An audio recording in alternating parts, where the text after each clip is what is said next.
While there is much discussion about whether or not Chinese automakers should be allowed to sell their wares in the United States without excessive import taxes, it should be noted that there are some vehicles already assembled in China from mainstream automakers that are currently in US dealerships.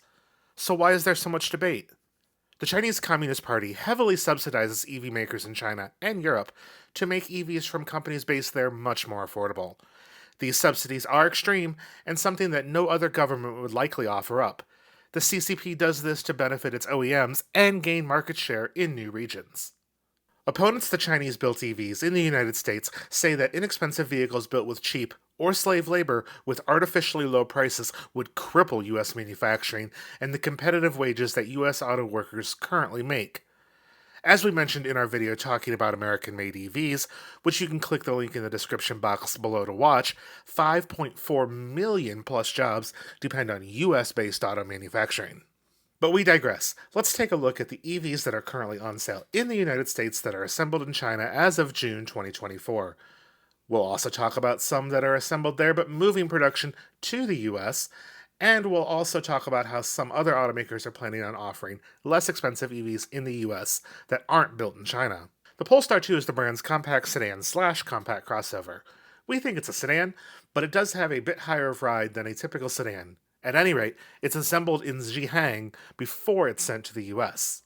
Polestar is part of the larger Geely Group, which is China-based. However, Polestar's headquarters remains in Gothenburg, where most of the design work happens. Both Craig and I have been in Polestar 2s lately, and we like them for what they are. To view Craig's full review, click the link in the description box below or the pop-out link on the screen above. Sticking with Polestar, the upcoming Polestar 3 is just now arriving to customers. For the time being, it is assembled in Changzhou, China, but production will soon be transferred to Volvo and Polestar's plant in Ridgeville, South Carolina.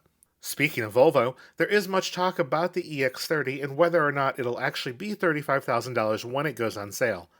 Since the introduction of the 102.5% tariff, we don't know what pricing will be. Volvo has indicated that it is considering waiting for production to begin in Europe before exporting it to the United States to avoid the tariff, but we'll have to wait and see. It's not currently on sale in the US, but it's an important enough EV to talk about briefly. We spent a little time in one recently on US soil, and it's quite clever. Of course, final pricing is what's going to matter the most in determining its success. This tariff hesitation carries over to the new Mini, too. The company is expected to wait until UK production is online before selling in the United States. While a bit more limited production, Lotus EVs will also be assembled in China. The Lotus Eletre, again part of the Geely Group, is the electric hyper SUV with race car DNA and starts at over $100,000, has up to 905 horsepower, and it's built in Wuhan, China. Additionally, the Lotus Emeya that is expected to go on sale later this year, so not quite available but potentially soon, also built in Wuhan with similar performance to the SUV. If you do like the video content we produce, please give this video a thumbs up. The more likes a video has, the more YouTube will push it out for more people to see. Our success comes only with your support, and we are very glad you're here.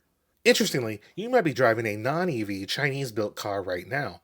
For a while, the Buick Envision has been assembled in China, and the refreshed Lincoln Nautilus is also screwed together in Hangzhou. There is something to note here, though. BYD has discussed building a plant in Mexico, putting it within NAFTA, and selling EVs here. It's unclear whether the Mexican government will allow it, especially if it's under pressure by the US government. But Chinese EV makers aren't necessarily the only answer for cheap EVs.